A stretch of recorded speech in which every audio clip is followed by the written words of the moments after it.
तो अभी तक आपने जो है वो सिंप्लीफिकेशन सीखी है एसओपी एंड पीओएस की using K map method and Boolean algebra and laws. सबसे पहले जो आपने सीखा था मेथड वो था कि हम बुलियन अलजेब्रास लॉज एंड थ्योरम्स का यूज करते हुए किस तरह सिंप्लीफाई करते हैं सम ऑफ प्रोडक्ट को या प्रोडक्ट ऑफ सम को।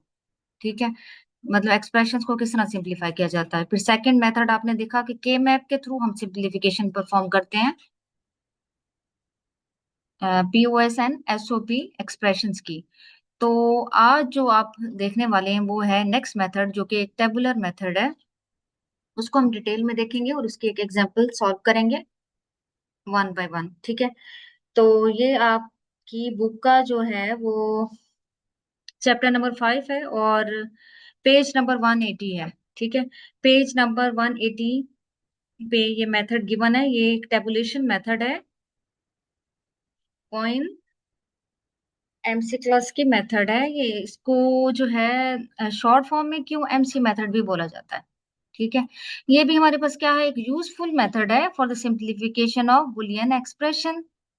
अब आप देखें कि अगर हमारे पास जैसे के मैप है, ठीक है, फिर 5 वेरिएबल के मैप तक जो भी क्वेश्चंस थे वो आपने सॉल्व कर लिए। ठीक है, अगर हमारे पास वो भी बहुत मतलब एक लार्ज मेथड से जाके सॉल्व हुए हैं, अगर वो थोड़ा कम्प्लेक्स हो जाए, नंबर ऑफ वेरिएबल ज्यादा हो जाए, तो क्या होगा, के मैप से उसको सॉल्व करना मुश्किल हो जाएगा, क्योंकि हमारे पास के मैप 3D में जा रहा है। तो 3D में आप मिस्टेक कर सकते हैं और लार्जर ग्रुप बन सकते हैं, कम्प्लेक्सिटी आ सकती है। तो एक नेक्स्ट मेथड है जो कि इस प्रॉब्लम को सॉल्व करता है कि अगर हम नंबर ऑफ वेरिएबल्स हमारे इंक्रीज हो जाएं, ज्यादा हो जाएं, 5 से ज्यादा हो जाएं, 6 से ज्यादा हो जाएं, तो क्या होगा, हम उसको इजीली इस मेथड के थ्रू कर सकते हैं। ये जो है ये टेबुलेशन मेथड है। टेबल्स की फॉर्म में क्या करते हैं, हम सारे स्टेप्स परफॉर्म करते हैं। And this is also called tabulation method. इसको टेबुलेशन मेथड भी कहा जाता है, शॉर्ट फॉर्म में क्यूएम मेथड भी बोला जाता है, क्यूएमसी मेथड भी बोला जाता है। इसके अंदर क्या होता है कि स्टेप बाय स्टेप एक प्रोसीजर होता है जिसको फॉलो करते हुए हम क्या करते हैं, एक्सप्रेशंस को सिंप्लीफाई करते हैं। तो कुछ टर्म्स हैं वो हम देख लेते हैं कि हैं इस मेथड से रिलेटेड, क्यू एमसी मेथड से रिलेटेड हमारे पास कुछ टर्म्स हैं। अब इसमें ये भी इंपॉर्टेंट टर्म्स हैं, इसकी डेफिनेशन भी आपको आनी चाहिए। प्राइम इम्प्लीकेंट्स क्या होते हैं, एसेंशियल प्राइम इम्प्लीकेंट्स क्या होते हैं। ठीक है, इसको आपने माइंड में रखना है कि इम्प्लीकेंट क्या है और एसेंशियल प्राइम इम्प्लीकेंट्स क्या होता है। तो यहाँ पे एक शॉर्ट सी डेफिनेशन बताई हुई है। इम्प्लीकेंट्स क्या है, it's a group of ones. अगर हम मीन टर्म्स की बात करें, it's a group of ones, इसको हम कहते हैं इम्प्लीकेंट। प्राइम इम्प्लीकेंट क्या होता है, it's a largest possible group of ones. Largest possible group of one, सबसे बड़ा ग्रुप जो बन रहा होगा पॉसिबल कम्बिनेशन ऑफ वंस के साथ, in case of min terms, वो हमारे पास क्या होगा, हम उसको कंसिडर करेंगे as a prime implicants. Essential prime implicant क्या होगा, it's a group that cover at least one min terms, that cover at least one min-terms which cannot be covered by any other group। तो ये तीन चीजें जो हैं, इसका कॉन्सेप्ट आपको क्लियर होना चाहिए कि इम्प्लीकेंट क्या है, प्राइम इम्प्लीकेंट क्या है, एसेंशियल प्राइम इम्प्लीकेंट क्या है, क्योंकि एंड में हम ये सारी चीजें हाईलाइट कर रहे होंगे। तो क्यूएमसी मेथड के अंदर हमारे पास क्या होता है कि जैसे ये एक क्वेश्चन है, ये आपको गिवन है।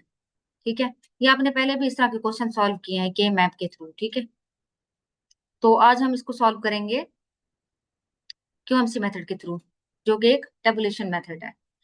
तो हम इसको सॉल्व करना स्टार्ट करते हैं। इसके स्टेप्स पे थोड़ा सा गौर करना है आपने।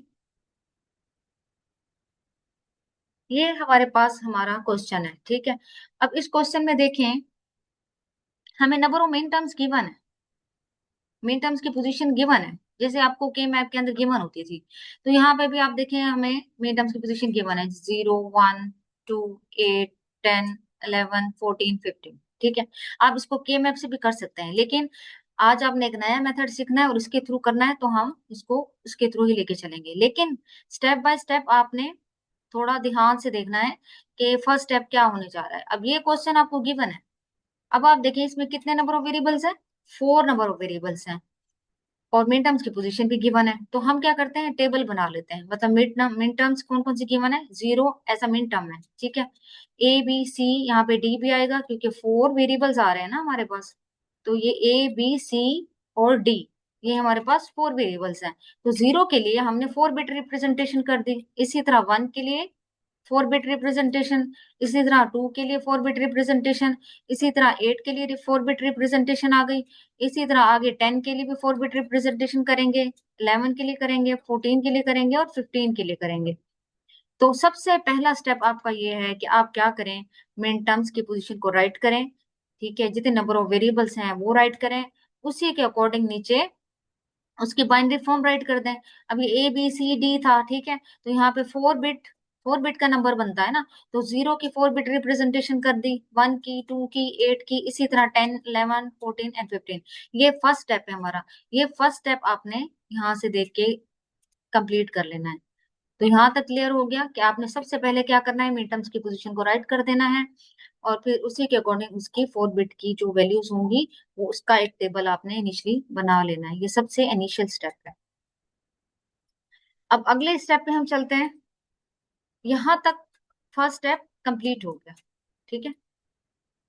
कहाँ तक फर्स्ट स्टेप कंप्लीट हुआ, यहाँ तक फर्स्ट स्टेप कंप्लीट हो गया। मतलब हमने 10 की रिप्रेजेंटेशन कर ली, 11 की भी कर ली, 14 की भी कर ली, 15 की भी कर ली। मतलब 0 से 15 तक जितनी मिन टर्म्स की पोजीशन गिवन थी हमने उसको 4 बिट के अंदर रिप्रेजेंट कर लिया।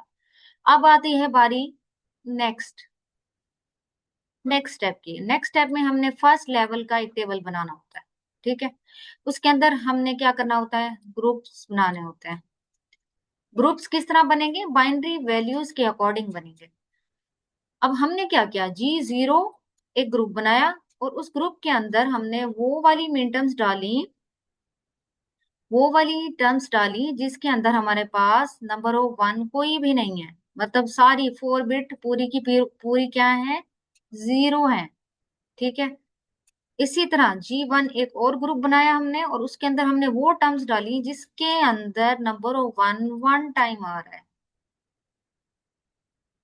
अब ये नंबर ऑफ बिट्स तो हमें इसी टेबल से मिली ना, इस फर्स्ट वाले टेबल से हमने फाइंड आउट की। मतलब 0 को हमने एक ग्रुप में डाल दिया क्योंकि इसमें नंबर ऑफ वंस कोई भी नहीं है। 1 के अंदर हमारे पास नंबर ऑफ 1 1 टाइम आ रहा है। 2 की रिप्रेजेंटेशन जो है उसके अंदर नंबर ऑफ 1 1 टाइम आता है। इस तरह 8 के रिप्रेजेंटेशन के अंदर भी नंबर ऑफ 1 1 टाइम आ रहा है। तो हमने उसको एक ग्रुप में डाल दिया जिसमें नंबर ऑफ 1 1 टाइम आ रहा है।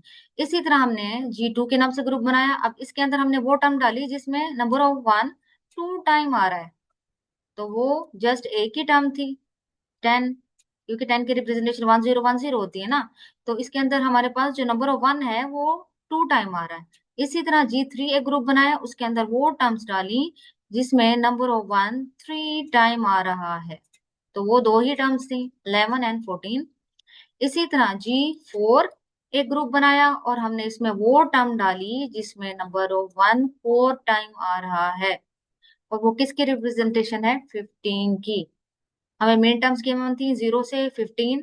फर्स्ट स्टेप हमने क्या किया, ये टेबल बना लिया, ठीक है, उसकी 4 बिट रिप्रेजेंटेशन कर दी। अब नेक्स्ट स्टेप में हमने क्या किया, हमने ग्रुप बना दिया, ठीक है। हमने क्या किया, ग्रुप बना दिया।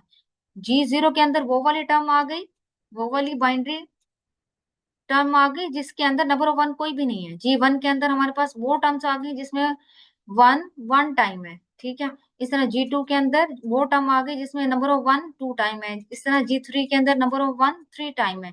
इस तरह G4 के अंदर नंबर ऑफ 1 4 टाइम है। तो अगला स्टेप आपने ये इस तरह कंप्लीट कर लेना है। अब हमारे ग्रुप तो बन गए, ठीक है। जब ग्रुप बन जाए तो अगला स्टेप होता है कि हमने इन टर्म्स को, ये जो ग्रुप्स के अंदर आ रही हैं, इन ग्रुप्स को आपस में कंपेयर करना है, ठीक है। तो उसके अंदर वाली जो टर्म्स है वो कंपैरिजन में होंगी। तो वो हम देखते हैं कि नेक्स्ट स्टेप हमारा क्या हो। अब यहां तक आपने समझ लिया ना कि ये किस तरह बना, G0 G1 G2 G3 and G4। तो ये हमारा एक टेबल बन गया। अब नेक्स्ट स्टेप हमने यहीं से आगे फॉरवर्ड करना है। अब हमारा काम क्या है, नेक्स्ट होता है कि हमने थोड़ा इसको यहीं से ही समझ लें कि हमने नेक्स्ट स्टेप में क्या करना होगा, ठीक है। नेक्स्ट स्टेप हमने क्या करना है, G0 को G1 के साथ कंपेयर करना है, ठीक है। G1 को G2 के साथ कंपेयर करना है, G2 को 3 के साथ कंपेयर करना है, G3 को G4 के साथ कंपेयर करना है, ठीक है। अब देखें, जब हम G2 को G1 के साथ कंपेयर करेंगे, ठीक है, तो क्या होगा, G0 के अंदर तो एक टर्म है, G1 के अंदर हमारे पास कितनी आ रही है, एक, दो और 3 टर्म्स आ रही हैं।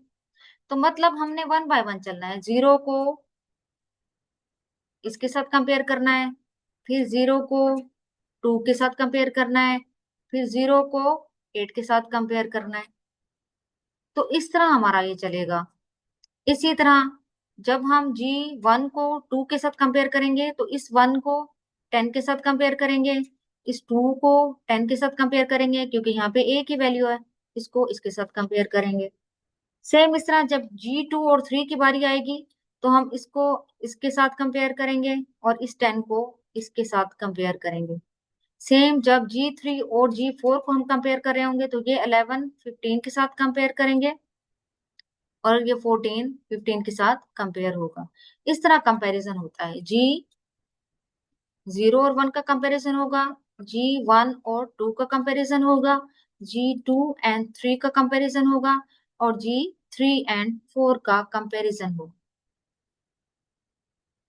तो जिसमें जितनी टर्म्स होंगी हर एक टर्म के साथ कंपैरिजन करेंगे हम।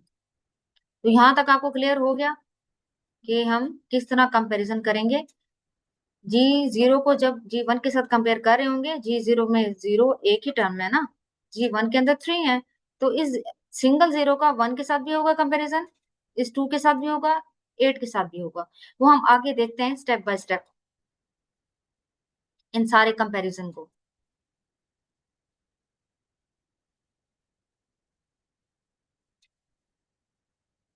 अच्छा, यहाँ पे देखें, सबसे पहले G0 एंड G1 का कंपैरिजन होगा। वो मैंने उसी ही टेबल को क्रॉप करके यहाँ पे रखा है ताकि आप आसानी से समझें कि हो क्या रहा। अब यहाँ पे थोड़ा सा गौर करना है आपने, ठीक है। हम G0 को G1 के साथ क्या कर रहे हैं, कंपैरिजन कर रहे हैं। इसमें हमारे पास क्या है, जीरो है, वन है, टू है, एट है, दो ग्रुप है ना। तो सबसे पहले जीरो और वन का कंपैरिजन होगा, जीरो एंड वन, इस वाले जीरो का वन के साथ। तो हमने टर्म राइट कर दी, ये जीरो वाली टर्म है और ये वन वाली टर्म है, राइट कर दी, ठीक है। इसी तरह जीरो का टू के साथ कंपैरिजन, तो जीरो ये वाली टर्म आ गई जीरो के लिए और ये वाली टर्म किसको रिप्रेजेंट करिए, टू को। इसी तरह जीरो का एट के साथ कंपैरिजन होगा, तो जीरो के लिए ये वाली टर्म आ गई और एट के लिए क्या आएगी, ये वाली टर्म आ गई। तो हमने वो टर्म्स राइट कर दी। G0 एंड G1 के कंपैरिजन के अंदर हमारे पास ये वाली वैल्यू तो सेम ही रहेगी ना, क्योंकि G0 के अंदर जस्ट जीरो ही पड़ा हुआ है ना, कोई और टर्म ही नहीं है। और G1 के अंदर क्या है, वन, टू एंड एट। तो इन सब का आपस में कंपैरिजन करना है हमने। अब कंपैरिजन कैसे करना होता है, ये तो आपने बना लिया कि G0 एंड G1 को कंपेयर कर रहे हैं हम, तो आपने ये जो है इस तरह बना लिया कि हम कौन सी टर्म किसके साथ कंपैरिजन करेंगे। अब कंपैरिजन कैसे होता है, कंपैरिजन कैसे होगा, आपने क्या करना है, वो टर्म देखनी है जो कि चेंज हो रही है, जीरो से वन में चेंज हो रही है। यहाँ पे ये जीरो से वन में चेंज हो रहा है, यहाँ पे ये जीरो से वन में चेंज हो रहा है, बाकी सारा सेम रहेगा। अब हम क्या करेंगे, हम ये कहेंगे कि ये टर्म क्या है, जीरो और वन क्या है, are matched and the new min terms produce. अब आप थोड़ा सा गौर करें, इसके अंदर ये जीरो जीरो जीरो तो सेम रहा, लेकिन जिस पोजीशन में जीरो और वन आपस में चेंज हो रहे हैं, मतलब जीरो और वन, ये दो टर्म्स आ रहे हैं ना, जीरो और वन, यहाँ पे वन बिट का चेंज आ रहा है, वहां पे हम क्या करेंगे, डैश लगा देंगे, ये डैश लगा देंगे। थोड़ा सा गौर करें इन चीजों पे। हमने क्या इंडिकेट किया, वन बिट का चेंज आया, अगर वन बिट का चेंज नहीं आ रहा, टू का आ रहा है, थ्री का आ रहा है, उसको इग्नोर कर दें, ठीक है। हम उसको लिखेंगे कि हमारी टर्म्स मैच नहीं है, जहां पे 1 बिट का चेंज है उसको हमने कंसीडर करना है कि वो मैच हो रहे हैं। तो जहां पे 1 बिट का चेंज आ रहा है वहां पे डैश लगा दे। तो यहां से हमारे पास जो आंसर आया वो क्या बना, 0 0 0 और क्या आया, डैश। तो ये आंसर आ गया 0 0 और डैश। यहाँ पे आप देखें तो क्या बनेगा आंसर, 0 0 और ये यहाँ पे चेंज आ रहा है तो क्या आ जाएगा, डैश और फिर एंड पे 0। तो यहाँ से ये हमारे पास सेकंड टर्म आ गई। यहाँ पे आप देखें तो स्टार्टिंग में ही चेंज आ रहा है ना, तो स्टार्टिंग में डैश लगा के बाकी सारे 0 0 हैं। तो ये थर्ड टर्म। तो G0 एंड G1 का जब हमने कंपैरिजन किया तो हमारे पास आंसर क्या आ गया, ये हमारे पास 3 आंसर फाइंड आउट हो गए। अब ये जो तीनों आंसर हैं, एक सेकंड लेवल क्रिएट करें, ठीक है, और उसके अंदर एक ग्रुप बनाएं G0 के नेम से, और उसके अंदर ये तीनों टर्म्स डाल दें।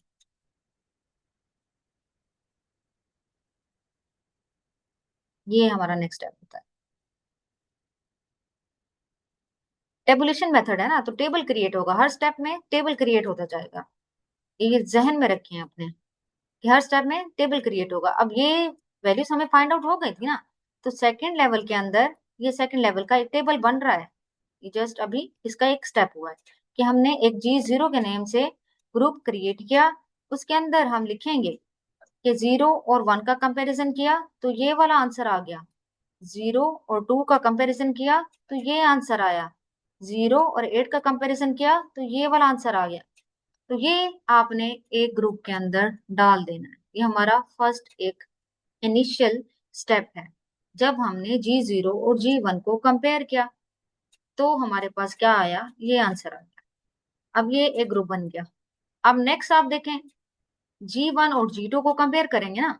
जब G0 और G1 को कंपेयर कर लिया तो अगला स्टेप तो हमारा यही है ना कि हमने G1 एंड G2 को कंपेयर करना है। अब हम नेक्स्ट स्टेप पे चलते हैं। यहाँ तक हमारा टेबल छोटा सा कंप्लीट हो गया है। अब इससे आगे कंटिन्यू करते हैं।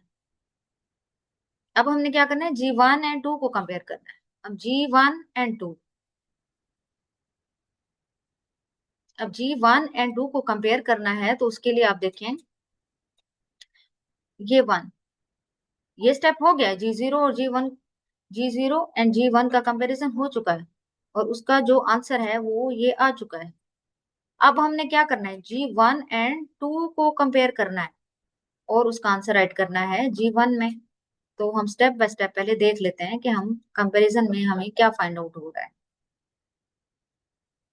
हम क्या करने जा रहे हैं, स्टेप में G1 एंड 2 को कंपेयर करने जा रहे हैं। अगर आप देखें तो G1 में कितनी टर्म्स हैं, 3 है। G2 में कितनी है, 1 है। तो 1 बाय 1 कंपैरिजन होगा ना, पहले इसका इसके साथ होगा कंपैरिजन, फिर इसका सेम इसी टर्म के साथ होगा, फिर इसका इसी सेम टर्म के साथ होगा। तो यहाँ से देख लिया करें ना कि हमको वहां 1 को 10 से कंपेयर करेंगे, 2 को 10 से कंपेयर करेंगे, 8 को 10 से कंपेयर करेंगे। यहाँ पे देखें, 1 को 10 से कंपेयर, इसी तरह 2 को 10 से कंपेयर करेंगे, 8 को 10 से कंपेयर करेंगे। अब कंपेयर करने के लिए टर्म्स लिखनी पड़ेंगी ना। अब 1 के लिए कौन सी टर्म है, 0 0 0 1। और यहाँ से आप देखें 10 के साथ कंपैरिजन करें तो 10 की क्या वैल्यू है, 10 1 0। तो ये हमने राइट कर दी। ये 1 की आ गई वैल्यू, ये आ गई 10 की। सेम इसी तरह ये 2 की वैल्यू आ गई और ये 10 की। इसी तरह 8 की वैल्यू आ गई और ये 10 की। तो यहाँ पे आप देखें, यहाँ पे ज्यादा बिट का चेंज आ रहा है ना, 0 1, यहाँ पे चेंज आ रहा है, यहाँ पे चेंज आ रहा है, यहाँ पे चेंज आ रहा है। तो इस तरह की टर्म जिसमें 1 बिट का चेंज ना हो, 1 बिट से ज्यादा का चेंज आ रहा हो, तो हम क्या करेंगे, उसको हमने नहीं देखना और हमने क्या कहना है, min terms 1 and 10 are not matched. Same इसी तरह जब हमने 2 और 10 का कंपैरिजन किया तो 1 बिट का चेंज आ रहा है, 1 बिट का चेंज आ रहा है, मतलब हमने इसको कंसिडर करना है क्योंकि ये मैच हो गई है। तो आंसर क्या आया, पहली ही बिट चेंज हो रही है ना, तो पहले डैश लगा दो, उसके बाद सेम एज इट इज 0 1 0। क्या आ गया, डैश 0 1 0। तो ये एक आंसर हमें फाइंड आउट हो गया। आगे देखें, 8 और 10 को कंपेयर किया तो ये क्या है, ये भी मैच हो रही है क्योंकि इसमें भी 1 बिट का चेंज आ रहा है। तो हमने क्या किया, जहां पे चेंज आ रहा है वहां डैश लगाना है। तो ये स्टार्टिंग में 10 सेम रहेगा, आगे डैश लगा के एंड पे 0। तो हमें ये टू टर्म्स फाइंड आउट हो गई ना, ये वाली टू टर्म्स हमें फाइंड आउट हो गई G1 एंड G2 का कंपैरिजन करने से। तो क्या करना होता है अगला स्टेप, हमने एक और ग्रुप बना देना है G1 के नेम से, उसके अंदर हमने ये दोनों टर्म्स राइट करनी है, और ये भी साथ राइट करना है कि 2 और 10 का कंपैरिजन किया तो ये वाला आंसर आया, निकाला ना ऊपर से हमने ये आंसर, 2 और 10 का कंपैरिजन करके ये वाला आंसर निकाला, तो हमने राइट कर दिया। इसी तरह 8 और 10 का कंपैरिजन किया तो हमारे पास आंसर कौन सा आया, ये वाला फाइंड आउट हो गया, तो हमने वो राइट कर दिया। तो इसी तरह सेकंड लेवल में हमारे पास G0 ग्रुप बन गया और G1 ग्रुप बन गया आफ्टर कंपैरिजन। G0 कैसे बना, G0 और 1 का कंपैरिजन करने से, और G1 कैसे बना, G1 एंड 2 का कंपैरिजन करने से। तो एक और स्टेप हमारा कंप्लीट हो गया। अब हम आगे नेक्स्ट चलते हैं। अब नेक्स्ट क्या करना होगा, G2 और 3 का कंपैरिजन होगा। मेथड सेम यही रहेगा।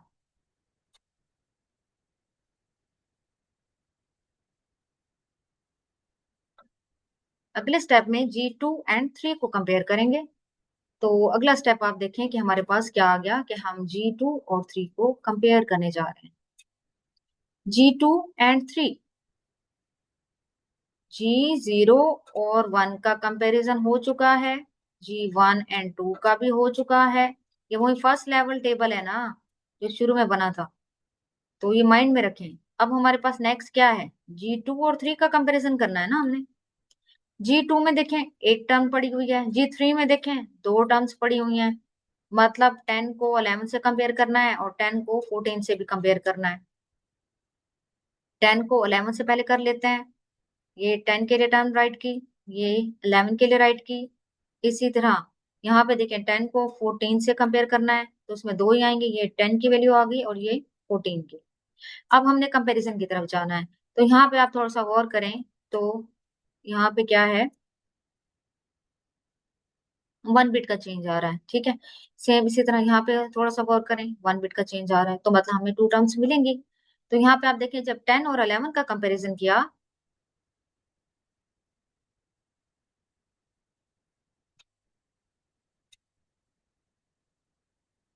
जब ने हमने 10 और 11 का कंपैरिजन किया तो क्या मिला, यहाँ से 1 0 1 तो सेम ही रहेगा ना, आगे एंड पे हमारी बिट्स चेंज हो रही है ना, तो 1 0 1 डैश आ गया, एक टर्म आ गई हमारे पास।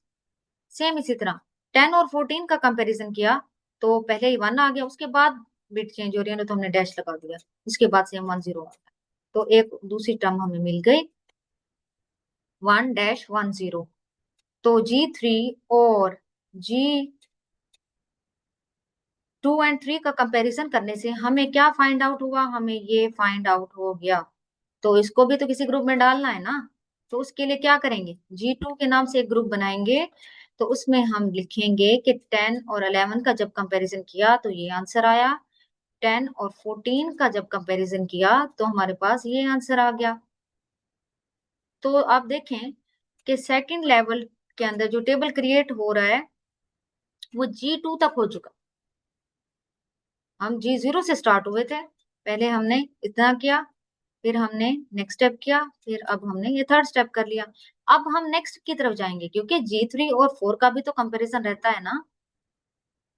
G0 को 1 के साथ किया, उसका आंसर G0 में आ गया, G2 को और 1 को कंपेयर किया तो G1 में आंसर आ गया, G3 और 2 को किया तो G2 के अंदर आ गया। अब G3 और 4 का भी तो कंपैरिजन रहता है ना, उसको तो नहीं छोड़ेंगे ना हम, तो हम इन दोनों को भी कंपेयर करेंगे। तो अब हम नेक्स्ट स्टेप परफॉर्म करते हैं कि हम क्या करने जा रहे हैं, G3 और 4 को कंपेयर करने जा रहे हैं।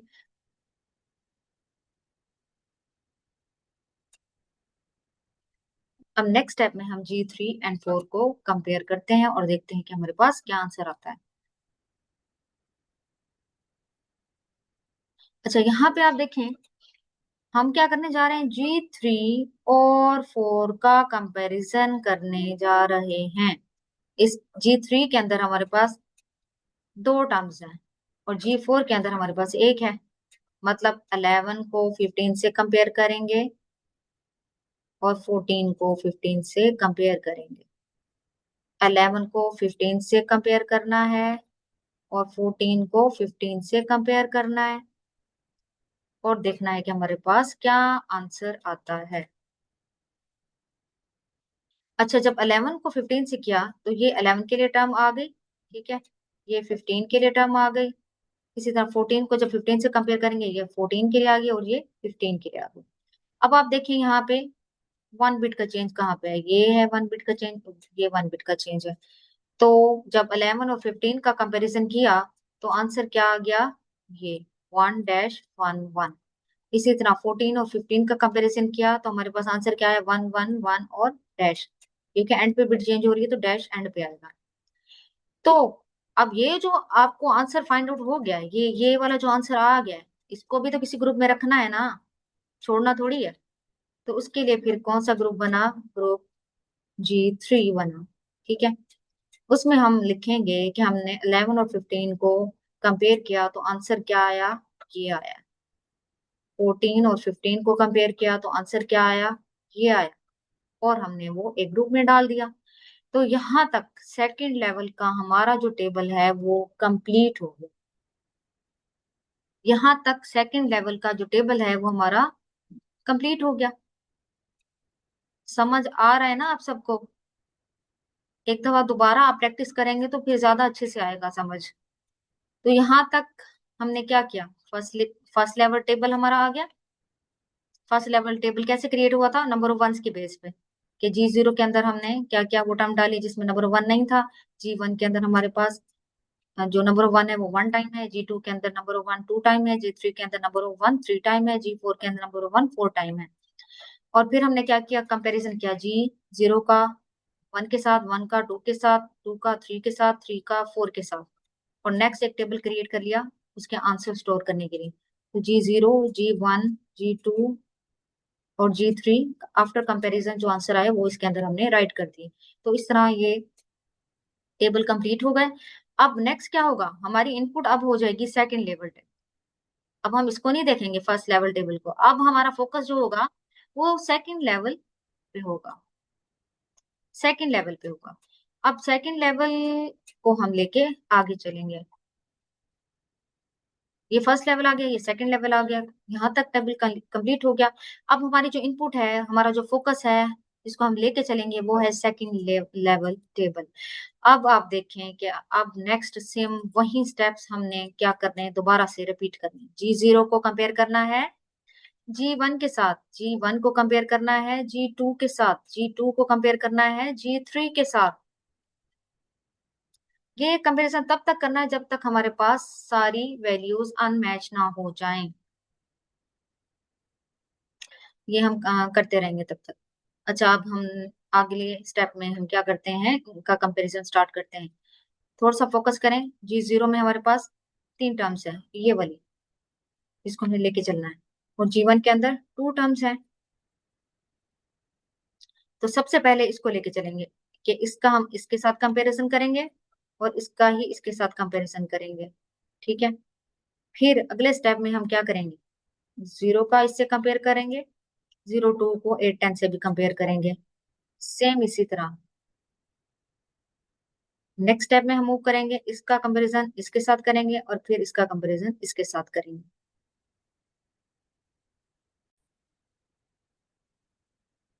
ठीक है, इसका कंपैरिजन हम करते हैं। अब नेक्स्ट स्टेप में हम चलते हैं जिसमें इनका हमने कंपैरिजन परफॉर्म करना है।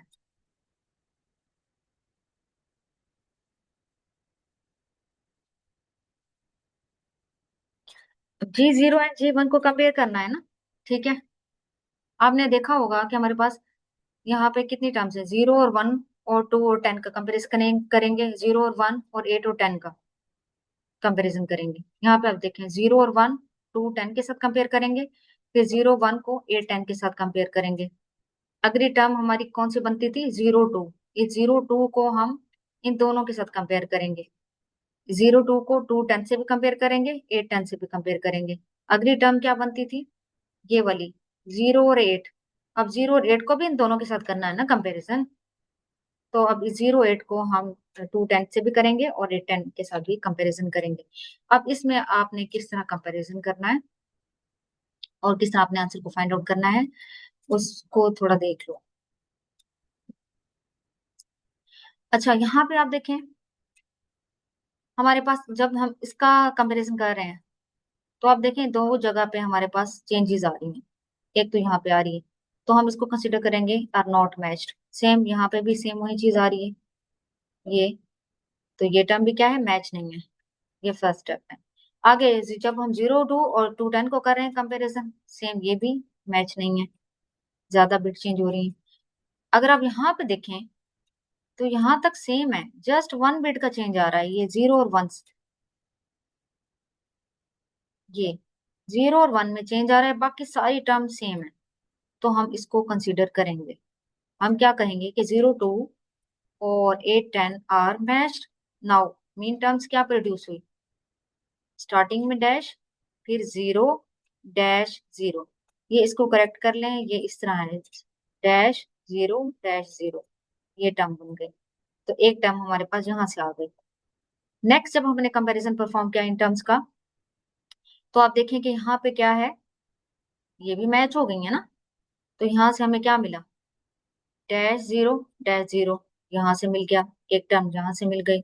यहाँ पे आप देखें तो चेंजेस ज्यादा आ रही है ना, ये देखो यहाँ पे और यहाँ पे, तो हम इसको कंसीडर नहीं करेंगे। अब हमारे पास क्या है, जस्ट 2 टर्म्स हमें फाइंड आउट हो गई ना।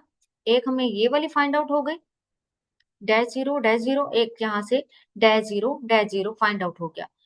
अब ये जो आपको आंसर फाइंड आउट हो गया है, ये डैश 0 डैश 0, एक यहाँ से और एक यहाँ से, ये, तो इसको भी तो किसी ग्रुप में डालना है ना। तो अब थर्ड लेवल टेबल क्रिएट करेंगे, उसमें हम एक ग्रुप बनाएंगे G0 के नाम से, और उसमें ये टर्म्स हमने डालनी। लेकिन ये याद रखें कि ये टर्म आई कैसे, 0 और 2 और 8 10 का आपस में जब कंपैरिजन हुआ तब आई। और जब हमारे पास 0 8 और 2 10 का कंपैरिजन यहाँ पे हुआ तब हमारे पास ये टर्म आई। क्योंकि हमने टर्म भी राइट करनी होती है ना, तो हम आगे टेबल बनाते हैं।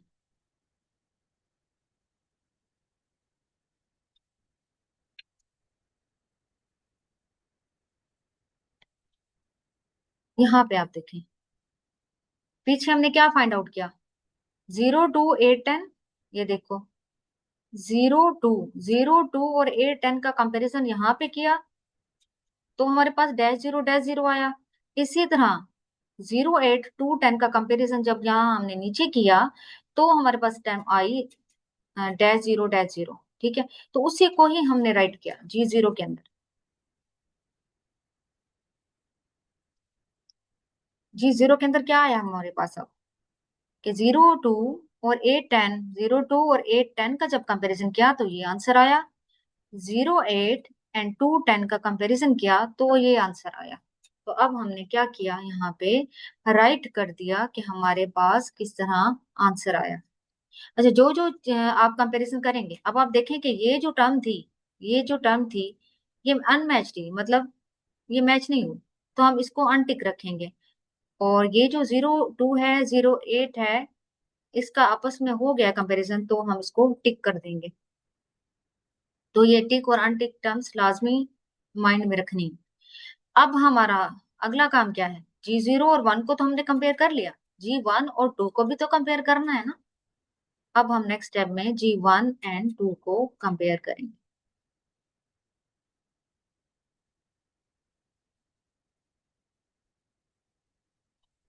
अब आप देखें G1 और 2 को हम कंपेयर करते हैं।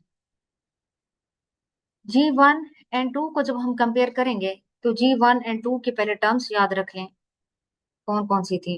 ये हम जाते हैं G1 और 2, ये देखो G1 और 2, यहाँ पे थोड़ा सा देख लो एक दफा। अब हम इन दोनों का आपस में कंपैरिजन करने लगे हैं, G1 और 2। G1 के अंदर क्या है, 2 टर्म्स हैं, और इस तरह इसके अंदर भी 2 पेयर्स हैं। 2 10 को कंपेयर करेंगे हम किसके साथ, 10 11 के साथ। और 2 10 को ही कंपेयर करेंगे हम 10 और 14 के साथ। इसी तरह 8 और 10 को हम कंपेयर करेंगे 10 और 11 के साथ। और 8 और 10 को ही कंपेयर करेंगे 10 और 14 के साथ। ये वाले टर्म्स हैं जो आपस में कंपैरिजन में जाएंगे, मतलब इसको इसके साथ कंपेयर करेंगे, फिर इसको इसके साथ भी कंपेयर करेंगे, और ये जो सेकंड टर्म आ रही है इसको इसके साथ भी कंपेयर करेंगे और इसके साथ भी कंपेयर करेंगे और आंसर जनरेट करेंगे। तो अगले स्टेप में हम हैं जहाँ पे हम क्या करने लगे हैं, G1 और 2 को कंपेयर करने लगे हैं। ये देखिए G1 and 2 को, जब हमने G1 and 2 को कंपेयर करना स्टार्ट किया, उसके टर्म्स राइट कर दी, मतलब 2 10 आ रहा था और 10 11 आ रहा था। यहाँ पे 2 10 और 10 14 को भी कंपेयर करना था। तो हमने जब टर्म्स राइट की तो यहाँ पे भी चेंज देखें, यहाँ पे आ रहा है, यहाँ पे आ रहा है, इधर भी देखें तो यहाँ पे भी चेंज है, यहाँ पे भी चेंज है। तो मतलब क्या है इस बात का कि ये मैच नहीं हुई, हम इसको नहीं लेके चलेंगे आगे।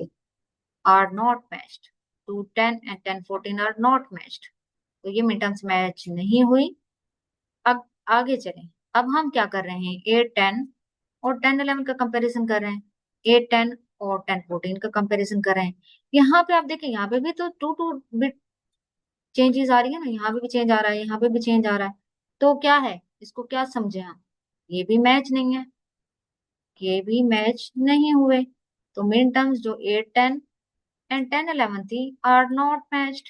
इसी तरह 10 8 10 and 10 14 आर नॉट मैच्ड।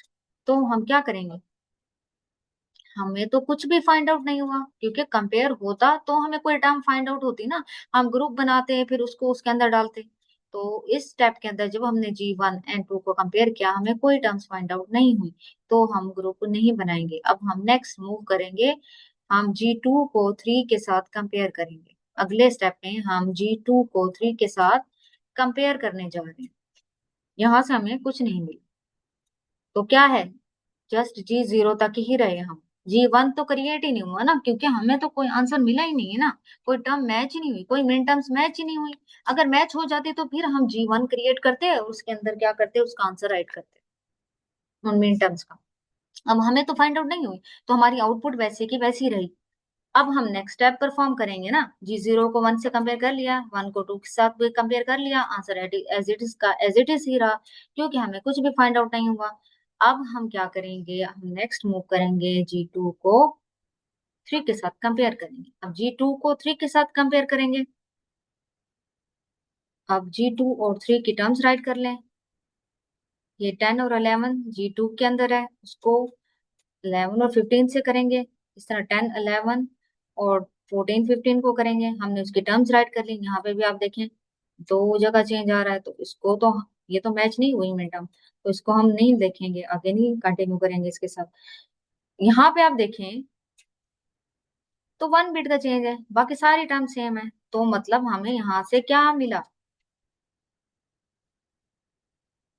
यहाँ पे आप देखें 0 से 1 में चेंज आ रहा है ना, तो यहाँ से हमें क्या फाइंड आउट हो गया, 1 - 1 माइनस, ये टर्म हमें फाइंड आउट हो गई है यहाँ से।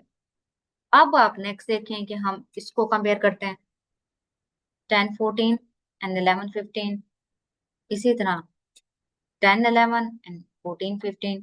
यहाँ पे आप देखें तो 1 बिट का चेंज है, तो मतलब हम इसको लेंगे। इसको लेंगे तो हमारे पास जो टर्म प्रोड्यूस हुई वो कौन सी हो गई, ये वाली हो गई। यहाँ पे आप देखें तो 2 बिट का चेंज आ रहा है, हम इसको कंसीडर नहीं करेंगे क्योंकि ये मैच नहीं हुई।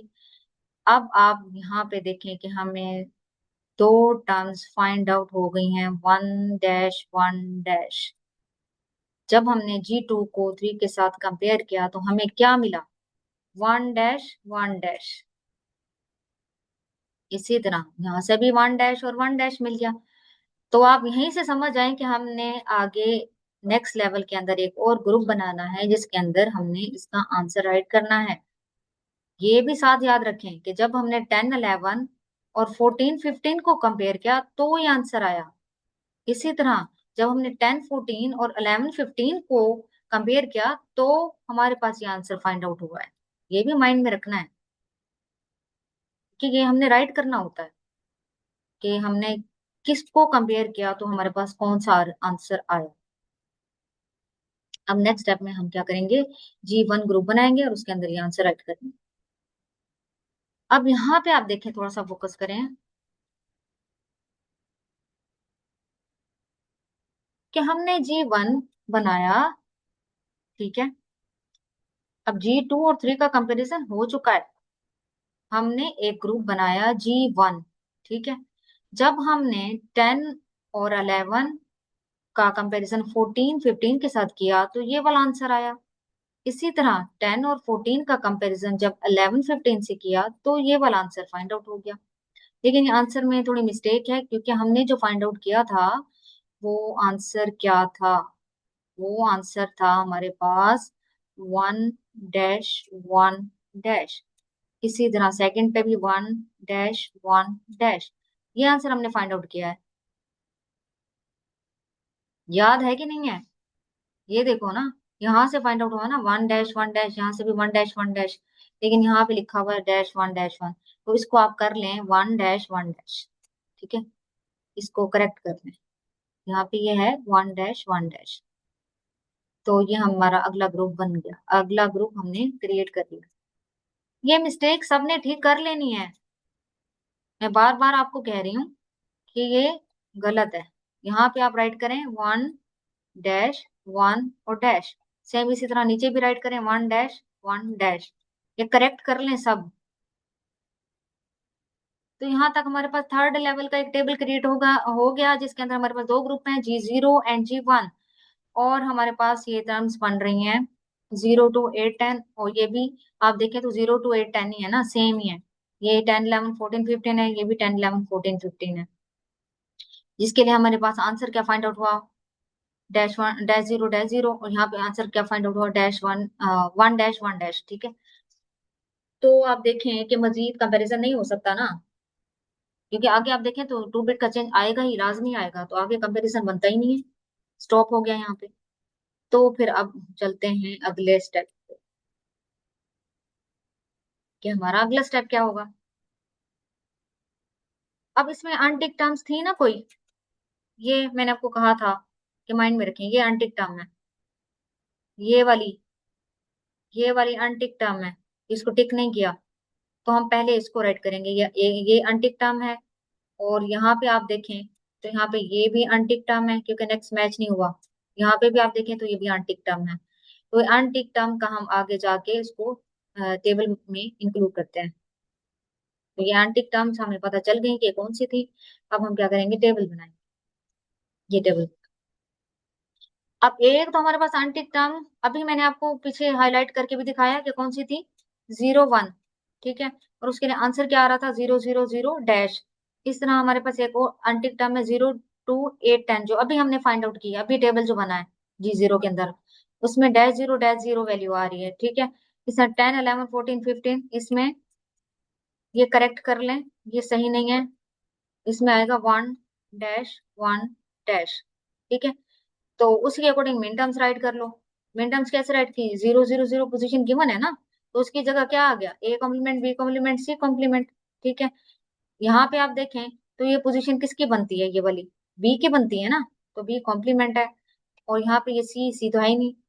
एंड पे क्या है, D, ये D कॉम्प्लीमेंट आ गया, तो B complement D complement write कर लिया। अब यहाँ पे 1-1 है ना, तो यहाँ पे क्या आना चाहिए, यहाँ पे आएगा, ये नहीं आएगा B और D, ये क्या आएगा, A और C। ए और सी की पोजीशन बन रही है ना, ये देखें, ये ए की वैल्यू है, ये बी की वैल्यू है, ये सी की वैल्यू है, और डी तो है ही नहीं। वो 0 हो सकता है या 1 हो सकता है। तो हमने आंसर जो राइट किया है वो किसको देख के किया है, इन तीन टर्म्स को, इस टर्म की पोजीशन को देख के, ये ये जो पोजीशन है वो। इसी तरह इस टर्म के पोजीशन को देख के।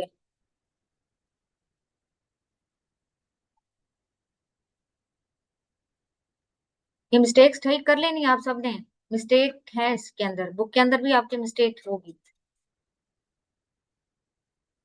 अब हमने नेक्स्ट क्या करना है, प्राइम इम्प्लीकेंट्स हमें फाइंड आउट हो गए। ठीक है, प्राइम इम्प्लीकेंट्स हमने अभी अभी फाइंड आउट किए हैं, क्या है, ए कॉम्प्लीमेंट, बी कॉम्प्लीमेंट और सी। और दूसरा क्या है, बी कॉम्प्लीमेंट और डी कॉम्प्लीमेंट। और यहाँ पे क्या है, ए एंड सी, यहाँ से फाइंड आउट हुआ। अच्छा, उसकी पोजीशन भी गिवन है, यहाँ पे 0-1 है, यहाँ पे क्या है, किसके लिए फाइंड आउट हुआ, 0 to 8-10 के लिए हुआ। और ये किसके लिए फाइंड आउट हो गया, 10-11-14-15 के लिए। तो अब हमारा काम क्या है, हमारा काम है कि हम 0 से 15 तक जितनी भी टर्म्स हैं उसके लिए वैल्यू राइट करें। अब हमने क्या किया है, क्या करना है, कि जहाँ पे 0 है वहां पे क्रॉस साइन कर देना है। इसी तरह यहाँ पे देखें, 1-0-1 दो वैल्यूज की वन है ना, ये देखो 0 और 1 दो वैल्यूज की वन है, तो 0 पोजीशन पे भी क्रॉस आ गया और 1 पे भी क्रॉस रो वाइज। और यहाँ पे आप देखिए 0 2 8 10 है। एक तो 0 पे क्रॉस लगा दें, एक 2 वाली जगह पे, एक 8 पे और एक 10 पे। इस तरह 10 11 14 15 कहाँ कहाँ क्रॉस आया, 10 वाली जगह पे, 11 वाली जगह पे, 14 और 15। तो ये नेक्स्ट स्टेप हमने कर लेना है कि मैच टर्म्स, जो जो अनटिक टर्म्स हैं वो राइट करनी है, जो ऑलरेडी मैच हो चुकी हैं। और अनटिक हैं वो हमने राइट करनी है। यहाँ प्राइम इम्प्लीकेंट जो हमने फाइंड आउट किए हैं वो राइट करने हैं। ये ए और सी है, इसको करेक्ट करें। और उसके अकॉर्डिंग हमने एक टेबल बनाया, टेबल बना के हमने रो वाइज क्रॉस का साइन वहां वहां लगा दिया जो पोजीशन गिवन थी।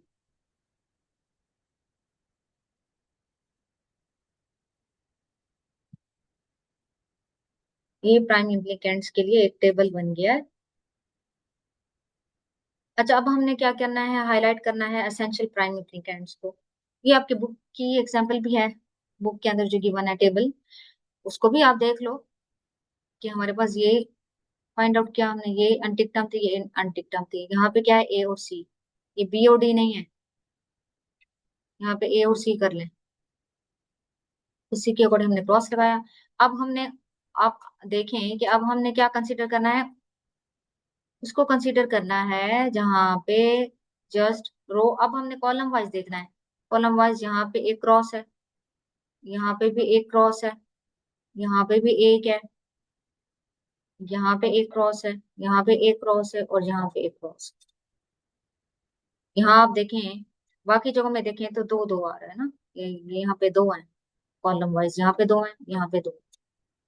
तो ये जो सिंगल क्रॉस आ रहा है ना, ये जो सिंगल क्रॉस है, ये हमारे पास क्या है, एसेंशियल प्राइम इम्प्लीकेंट्स को इंडिकेट कर रहा है।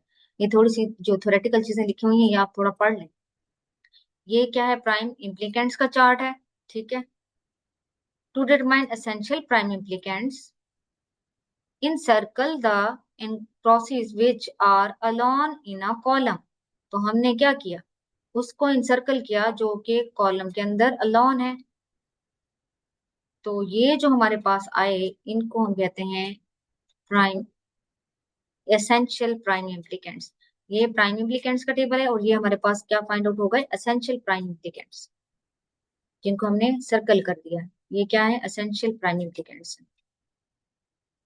अच्छा, जो अब हमने प्राइम इम्प्लीकेंट्स फाइंड आउट किए हैं, बस उसी को प्लस करके लिख दिया तो हमारे पास ये सिंप्लीफाई आंसर आ गया। यहाँ आप देखें, ये एक हमने टर्म फाइंड आउट की थी, A complement B complement C complement, दूसरी टर्म थी बी कॉम्प्लीमेंट डी कॉम्प्लीमेंट, और तीसरी टर्म क्या थी, ए एंड सी। ये मिस्टेक सबने सही कर लेनी है, ठीक है। हमारे पास सिंप्लीफाइड आंसर क्या फाइंड आउट हो गया, A complement B complement C complement plus B complement D complement, यहाँ से आया ना। ये फर्स्ट फाइंड आउट हुआ, ये सेकंड, यहाँ पे क्या है, ए और सी है, यहाँ से ए सी फाइंड आउट हुआ। तो ये हमारे पास क्या आ गया, आंसर आ गया फाइनल। ये हमारे पास था टेबुलेशन मेथड, क्यूएमसी मेथड, जिसका यूज करते हुए सिंप्लीफिकेशन हम परफॉर्म कर सकते हैं एक्सप्रेशंस की, सिंप्लीफाई कर सकते हैं एक्सप्रेशंस को। तो इसमें हमने क्या, 3 लेवल तक हमने टेबल बनाया, फर्स्ट लेवल टेबल बनाया, फिर सेकंड लेवल टेबल बनाया कंपैरिजन करते हुए, फिर उसका कंपैरिजन करते हुए जो भी सेकंड लेवल के अंदर टर्म्स थी उसका कंपैरिजन करते हुए थर्ड लेवल का टेबल बनाया। उसके बाद हमने प्राइम इम्प्लीकेंट्स का टेबल बनाया, फिर हमने एसेंशियल प्राइम इम्प्लीकेंट्स को एनसर्कल कर दिया, और एंड पे फिर हमने सिंप्लीफाइड आंसर अपना राइट कर दिया जो हमारा बनता था। अच्छा, यहाँ तक जो है वो कंप्लीट हो गया है आपका। तो अभी आपने क्या करना है, जो आपका काम है वो आपने ये करना है कि नेक्स्ट एक एग्जाम्पल है, उसमें ये सारे स्टेप्स आपने परफॉर्म करने हैं। इसी ही मेथड के आगे गिवन है, पेज नंबर 190 पे एक सैंपल गिवन है, उसको आपने इस मेथड के थ्रू सॉल्व करना है। और एक्सरसाइज के जितने भी क्वेश्चंस हैं इससे रिलेटेड वो तैयार करने हैं अच्छी तरह। तो यहाँ तक हमारा जो चैप्टर नंबर 5 है वो कंप्लीट हो चुका है। नेक्स्ट हम चैप्टर नंबर 6 स्टार्ट करेंगे, combinational circuits and arithmetic and logical functions.